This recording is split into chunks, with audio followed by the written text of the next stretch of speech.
stakeholders.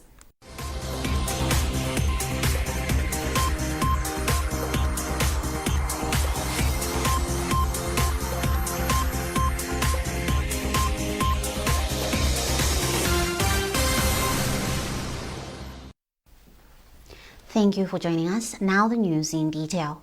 President Dr. Lazarus Chakwera has stressed the need to strengthen international bilateral relations, which are catalysts to the meaningful development of many nations. Dr. Chakwera said close ties with neighboring countries such as Mozambique have a greater positive impact and benefits to their people.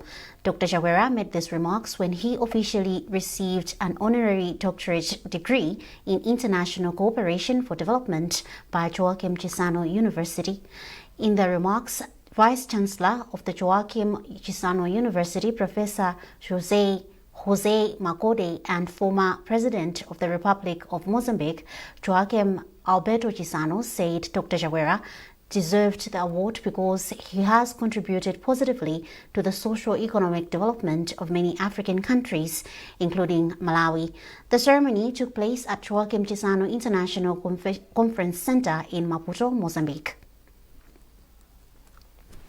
Meanwhile, Malawi and Mozambique have signed several agreements that are going to enhance cooperation and boost economic activities of the two countries. The pact will see the introduction of direct flights between Malawi and Mozambique. Austin Kajipeya is in Mozambique and he reports.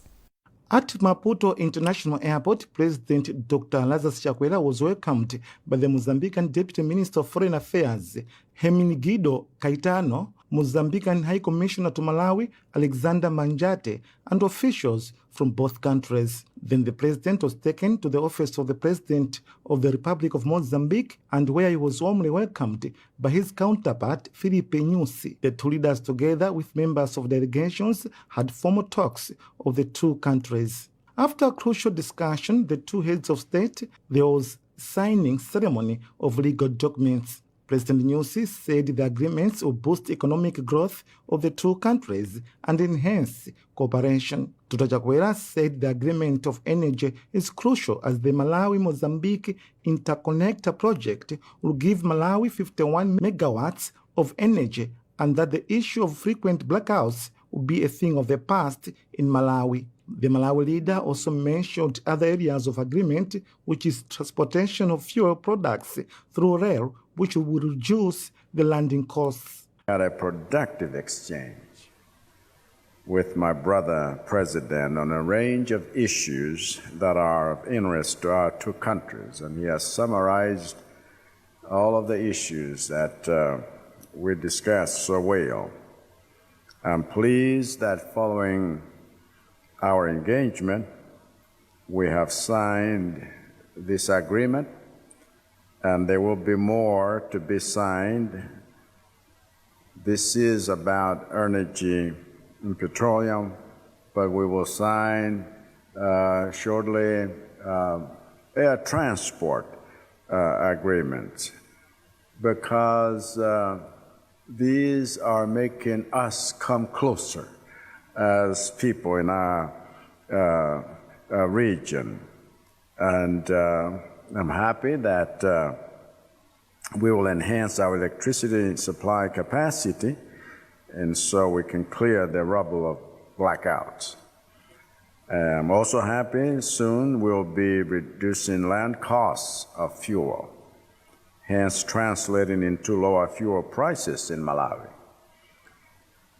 And I'm happier that soon we will see direct flights into Mozambique and so forth. When all of these things are done, our trade relations getting improved, our tourism getting improved, our people-to-people interactions. The president was taken on a learning visit to Bowani district to appreciate industrial activities.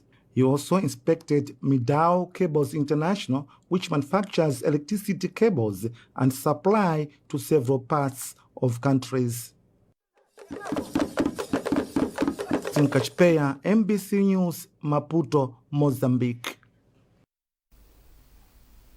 Malawi will become the newest SADC member to join and integrate its power network with the rest of the region.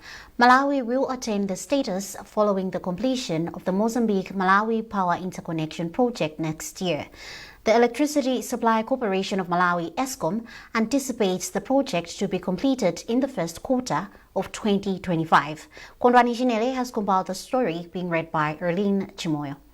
ESCOM contractors are mounting steel towers and installing power cable lines in Neno on a project that expands and widens electricity connectivity beyond the borders. Works to connect the electricity grid were inaugurated in 2021 following bilateral talks between President Chakwera and his Mozambican counterpart, Filipe Nyusi. In the months that followed, efforts have stepped up to get the two countries connected under what is known as the Malawi-Mozambique Electricity Transmission System, MOMA, which will allow the two nations to engage in bilateral and regional power trade under the Southern Africa Power Pool, SAP. At least 190 of such towers are being mounted from Mwanza through Neno to Pombeya in Balaga. Commenting on the progress of the development, ESCOM Chief Public Relations Officer Gite Chingota told MBC recently in a questionnaire response that the project is at an advanced stage of implementation with over 70% completed on the Malawi side and about 65% average completion on the Mozambican side. Chingota said the line has the capacity to bring 1,200 megawatts to Malawi, but will start off with 50 megawatts into the country's electricity supply. The MOMA Power Interconnection Project is expected to boost Malawi's energy supply and power the country's industrialization drive in that industries will have the power to run their factories. Blackouts will also substantially be minimized. That is according to Chingota. At the launch of the project on 23rd November in 2021 at Palula in Balaga, President Lazarus Chakwera, then chairperson of SADC, said the interconnector would be a lift for Malawi and Mozambique. I'm therefore glad to see this coming to pass as a step in the right direction of integrating infrastructure across SADC for sustainable economic development. The project, this one, the interconnection,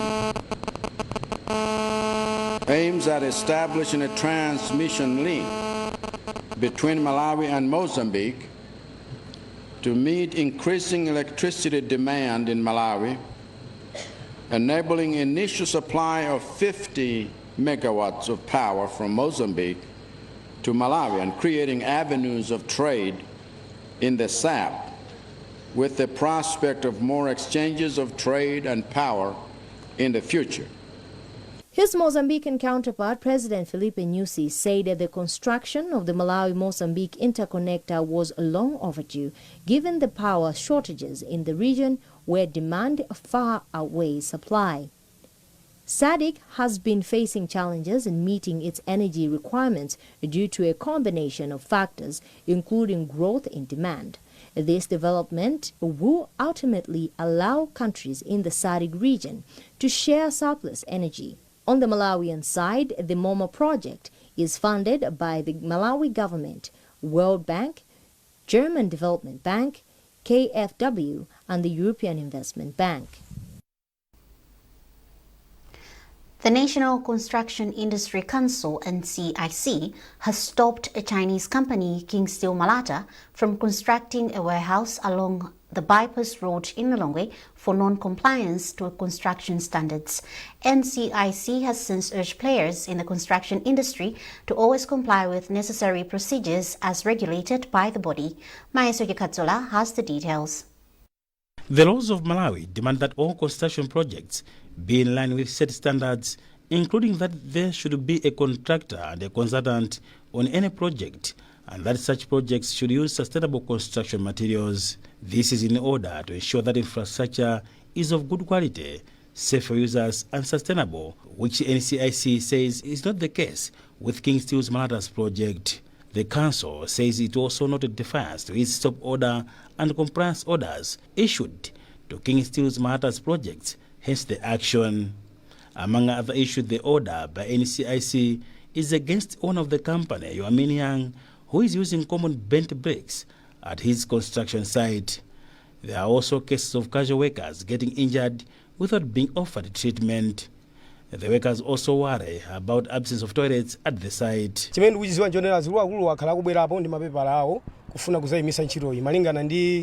What I know, the authorities have been coming here to solve some issues with their papers. We have many problems here, no protective gears. When one is injured, he is supposed to be taken to the hospital, but it is not happening here.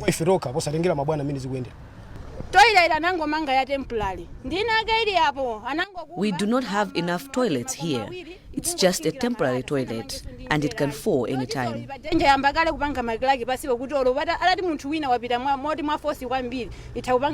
The council has also warned the other non-complying parties that NCIC will not relent in ensuring that construction industry players comply with the law to the letter. The laws of Malawi demand that all construction work should be carried out by registered contractors and consultants. When the council visited this particular site, we discovered that the client was not using any registered contractor nor consultant. So we therefore issued a stop order and subsequently a compliance order, all of which were defied by this particular client. So the council had to bring in law enforcers to help it, to make sure that the law is complied with. And as the council want to take opportunity of this moment to inform we would be offended that the laws of Malawi will come after them, because this country is operated under the rule of law. However, Yoamin Yang, who did not want to speak on record, said he will stop the construction, though he disagreed with some of the accusations leveled against his company by NCIC. Zachitika, MBC News, Lilongwe.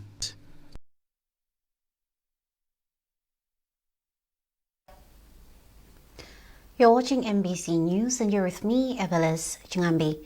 Remember, you can access all MBC digital platforms by scanning the QR code at the top right corner of your TV screen. A reminder of our top stories this afternoon. The Joaquim Chissano University of Mozambique awards President Chakwera an honorary degree in international cooperation for development. Malawi is set to become the newest SADC member to integrate its power network with the rest of the region. And the opposition Democratic Progressive Party DPP sticks to its decision of allocating positions according to regions despite criticisms and backlash from stakeholders.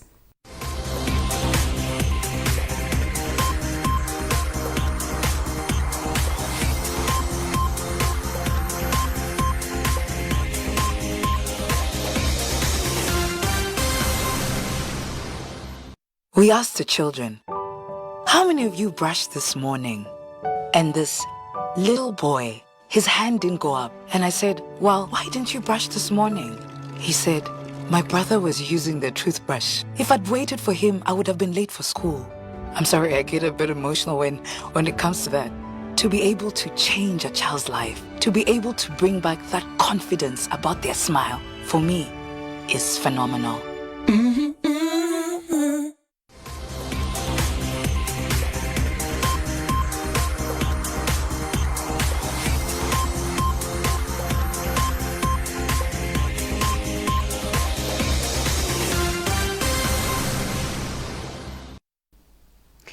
Welcome back. There is need for churches to be promoters of antiretroviral ARV uptake amongst the congregants living with HIV and not barriers. Speaking during a conference that organizations involved in the fight against HIV and AIDS organized with some religious leaders, Vice-Chancellor for University of Blantyre Synod, Isabel Piri, said there have been reports that some religious institutions are against people receiving any kind of treatment, including ARVs. We have a report. According to Vice-Chancellor of University of Blantyre Synod, Isabel Piri, churches that prohibit uptake of medicine, including ARVs on religious grounds, are frustrating the efforts being made in the fight against HIV and AIDS. Commenting on the issue is Chairperson of Malawi Council of Churches, Reverend Billy Gama, who urged churches and its congregants to understand the relationship between faith and medication and the integral role that churches play in promoting good health. We should do what we call praxis. Praxis is putting into prayer and action, especially considering that there have been some faith-based leaders that have been saying, we have prayed for you, stop taking your ARVs or ART, and that is not correct. This is misinformation, but also misguiding people. And we have lost a lot of people just because they stopped taking medication. So we are saying prayer is very important, but it should go also continuation of that medication. Kadria Association of Malawi Vice Chairperson Sheikh Amir Jafar Kawinga said medicine is a gift from God and no human being should be deprived of that gift when need arises. When somebody tells somebody not to take a medicine, that you're implying that that particular person should not have life. So what we are saying that Allah said if you kill one person, then that means you have killed a nation. So we say, if somebody tries to preach about not taking medicine, he's trying to say that you should not be alive.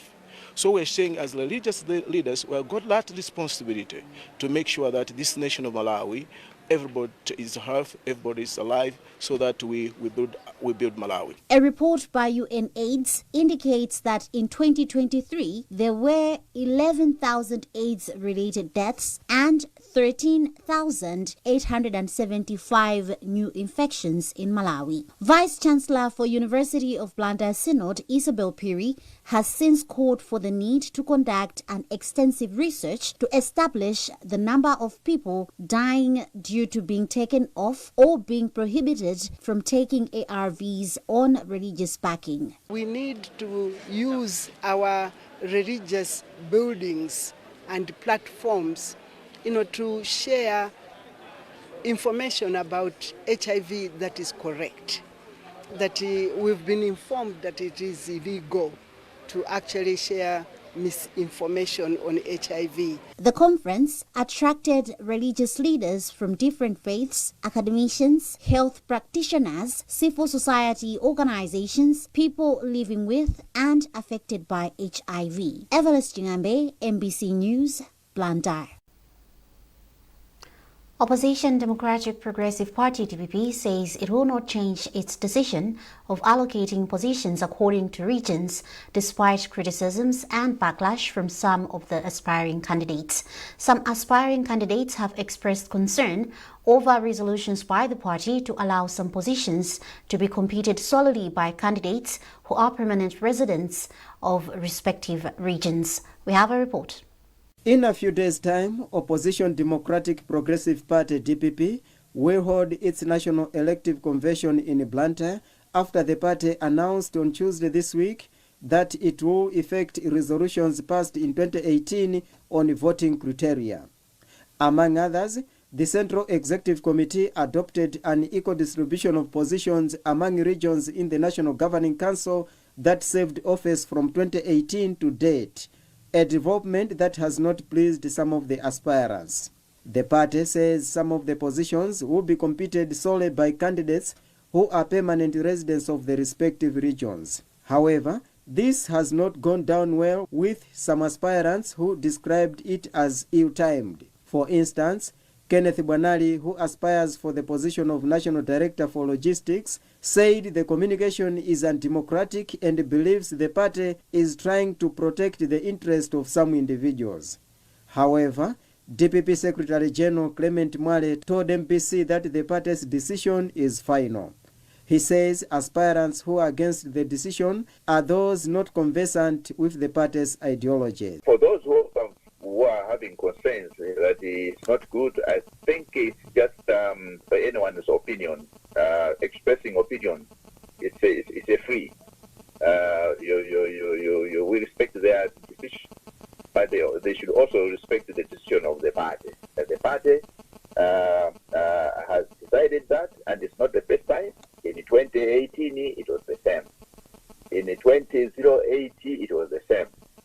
So I don't know why they should be having problems now, unless they are new in the party. Commenting on the matter, political commentator Chimwemwe Tsitsi, who is also lecturer at the Malawi University of Business and Applied Sciences, MUBAS in Blantyre, says the resolutions are infringing and not under the tenets of democracy. I am saying this because the positions that have been highlighted are positions of the National Governing Council, which is an executive committee of the party at national level and not necessarily at the regional level. And therefore, the expectation would be that the contestants can come from any other region to contest for such positions.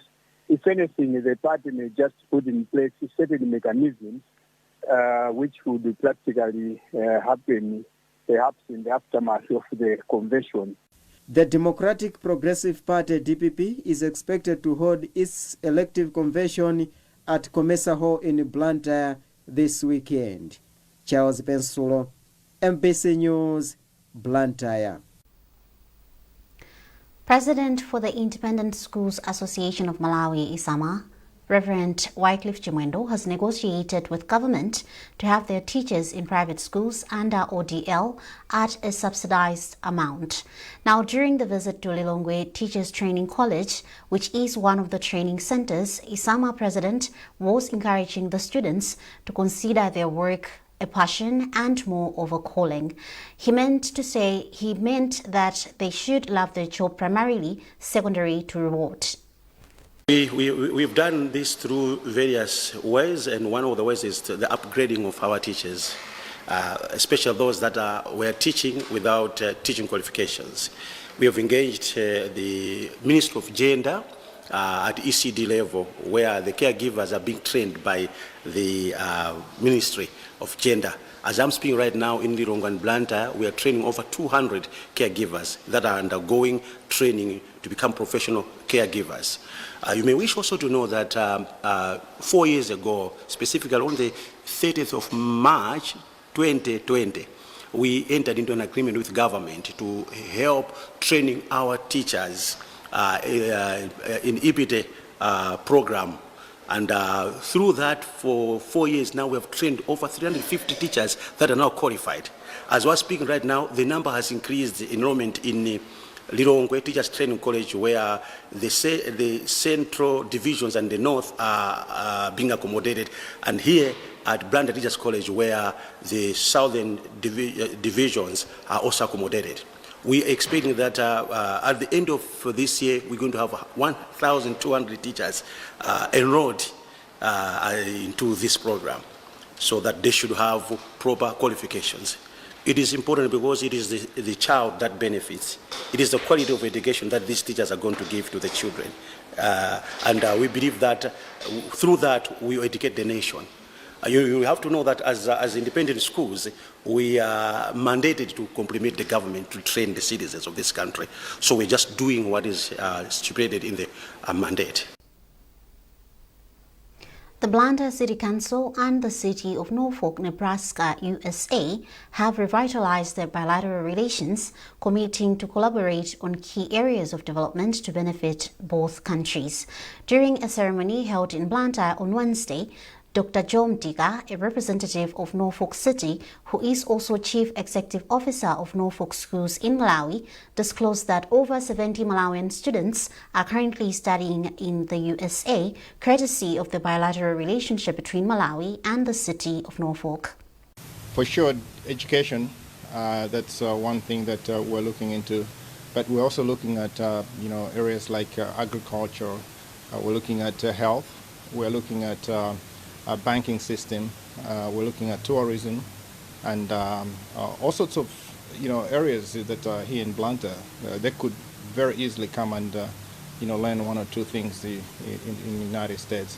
As you heard, that Nebraska is the only state in the United States that has got a unicameral. The rest of the states have got a Congress that has got senators on one side and the congressman or representative on one side.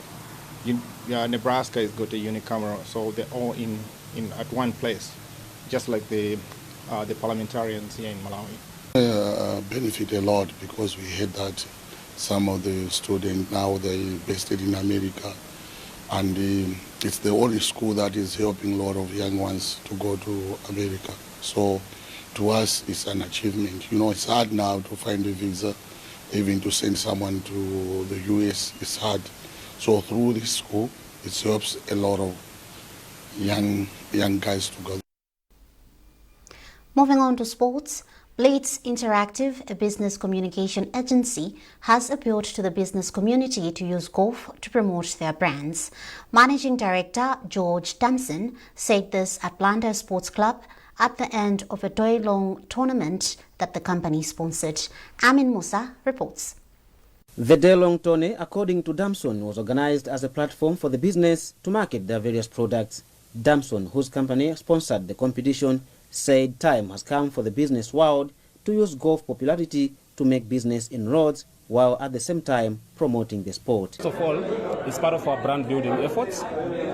As a leading brand communication agency in Malawi, we believe that we need to put our brand out there for more people to get to know and understand what we do as a company.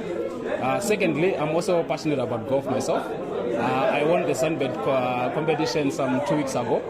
And during the prize giving ceremony, I promised that as Blitz would also sponsor a tournament so that we give other golfers an opportunity to also win.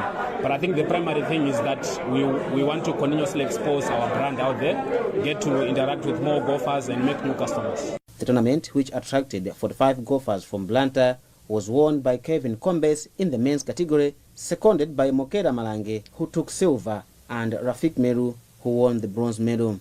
In the women's category, it was Toko Gafar who bagged the gold medal. My secret was I had to change my game plan. As I'm saying, the course is very dry now because it's summer. So I just had to try to do the best that I can, more of knocking the ball than lifting it. Okay, I think actually what was challenging more was on the putting greens because they're fixing them, so they're running very fast. So that was a challenge for me, but I tried to overcome it. Apart from cash prizes, the champions were also awarded with a full board night at Amaris Hotel. Amin Musa, NBC Sport, Blantyre. And that's it from our newsroom this afternoon. A reminder of our top stories before we leave. The Joaquim Chissano University of Mozambique awards President Chakwera an honorary degree in international cooperation for development. Malawi is set to become the newest SADC member to integrate its power network with the rest of the region. And the Democratic Progressive Party, DPP, sticks to its decision of allocating positions according to regions despite criticisms and backlash from stakeholders.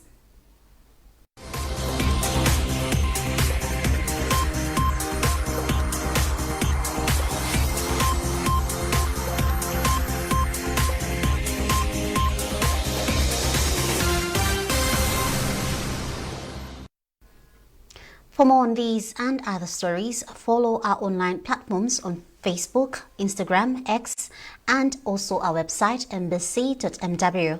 You can access all MBC digital platforms by scanning the QR code at the top right corner of your TV screen. You were with me, Everlasting Ambe. Thanks for watching and good afternoon.